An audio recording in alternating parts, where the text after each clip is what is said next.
Hey everyone, welcome back to another quick and very interesting tutorial where in this quick tutorial I'm going to show you how you can fix any kind of layout issue, whether it could be if you're seeing some very small text or very large text, or your menu is messed up.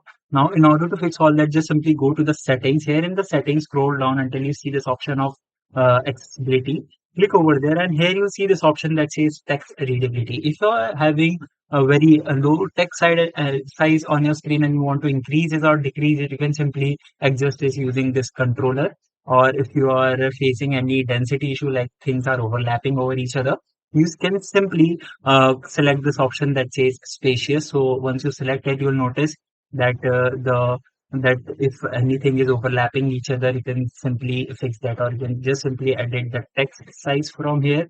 Here you can see it can be easily customizable, so it can easily solve all your issues. Alright, so that's it for this tutorial. I hope this video will be helpful for you. Make sure to hit the like button and subscribe button for more such helpful and interesting tutorials. See you in the next one. Take care.